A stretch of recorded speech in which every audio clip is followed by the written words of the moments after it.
Okay, I'd like to invite Cara up now, and Cara is from one of our community-based organizations, the National Young Farmers Coalition. And hopefully perfect, thank you. Hi, so I'm Cara from the National Young Farmers Coalition. Does anyone, show of hands, anyone know anything about the National Young Farmers Coalition? Woo woo!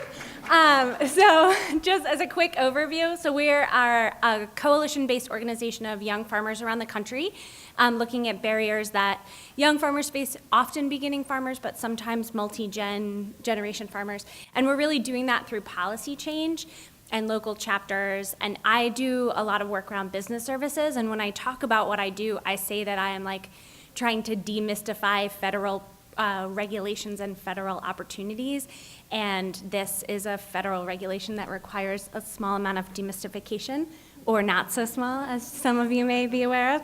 And so the work that we're doing at the National Young Farmers Coalition is through the Local Food Safety Collaborative. So that was kind of touched on earlier in a flow chart that Chris presented. The Local Food Safety Collaborative is administered by the National Farmers Union. Chelsea's here in the room, and is a cooperation of different organizations throughout the country. There's a kind of core group, and then there's a bunch of subrecipients. So I know that the Maryland Department of Agriculture and the Washington Department of Agriculture and the Produce Safety Alliance have all been very intricately involved as well. So we were looking at how this rule impacts small food producers and processors, and specifically those who sell locally. So that's not so different in mission from the NECAFS mission. When I saw the NECAFS mission, I thought, oh, that looks familiar.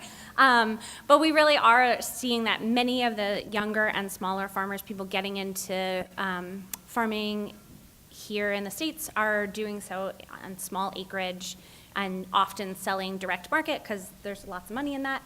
And those are not always the farmers that are most targeted by some of the outreach efforts through departments of ag. So we wanted to make sure those folks didn't fall through the cracks. So we've done a bunch of PSA trainings. I pulled numbers for the past 2 years, which is as long as we've been doing it. We've done 21 trainings around the country, and that's 560 growers. We do work nationally, which is a little bit different than probably many of you here who are affiliated with states and are funded through state departments of ag or through state extension work, in that, so we can kind of do them anywhere. And in some ways that's amazing because we're not affiliated, and so we're able to sort of provide trainings to any group of farmers, but at the same time, it's a little funny need to understand how this rule is being implemented and being interpreted in 50 different states.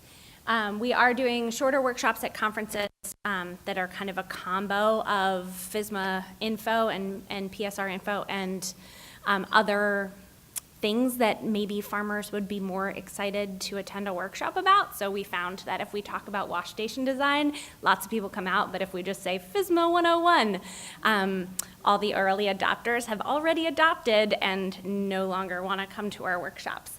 And I would say also that we are a core of farmers providing these trainings, so people with lots of hands-on veggie experience. We've been writing a guidebook on how, as opposed to a guidebook on what. That's in review, in legal review. And we expect to have copies out sometime this year, depending on the length of review.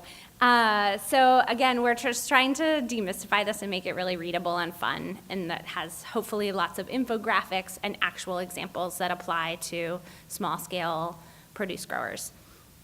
This will be, it will be a delivered printed book, but we also will have it mostly online as a PDF, and then with a very curated and connected set of online resources. So those are probably online resources that many of you have produced or that are currently on the clearinghouse, but to link those directly to sections in the guidebook so that as a reader's reading through, they can say, oh, I do need to know more about choosing a sanitizer, or I do need to know more about knife sanitization or things like that.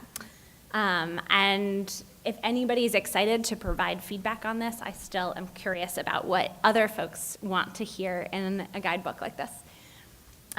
We have done a video. These are it's partially animated, and those are some of the animated characters. We are making this video in part to, it has interviews with small-scale growers who have adopted some food safety practices, mostly growers who are not going to be fully covered by the rules, so qualified exempt folks. And it is just a video to encourage smaller scale growers to attend a PSA training, that this is actually something that applies to you.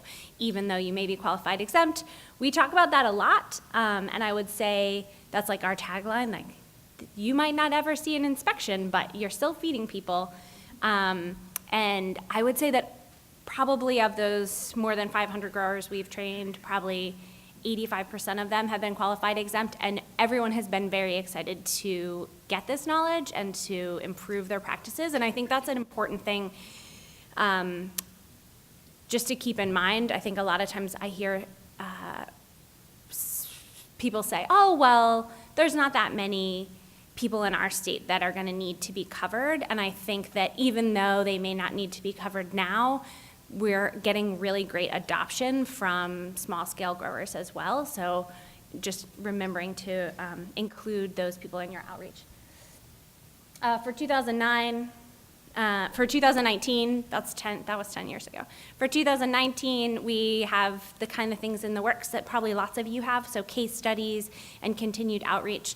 We are also trained to do on-farm readiness reviews, and are not I am trained, and some other folks on our team are hoping to get that training as well, and are kind of excited and curious about where we, as a non-extension, non-inspection entity, kind of fit into that framework.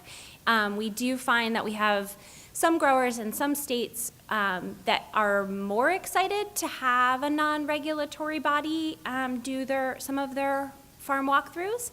In other states, that relationship is a little bit different, and so they're excited to have Extension or Hagen Markets or whomever out. So we are offering these sort of informal on-farm readiness reviews and sort of team on-farm readiness reviews. So where, a farm will host an educational farm walkthrough that other people attend, as opposed to just that farm. We're developing an online food safety plan writing class and have other informational videos in the works. So that's an overview. Do you guys have any questions on what we're doing? And just know that we are out there.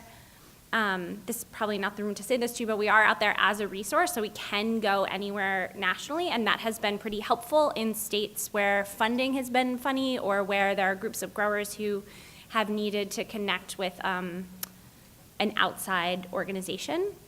And we have certainly collaborated with tons and tons of people from state departments of ag and from Extension in the workshops that we've done around the country. So there you go.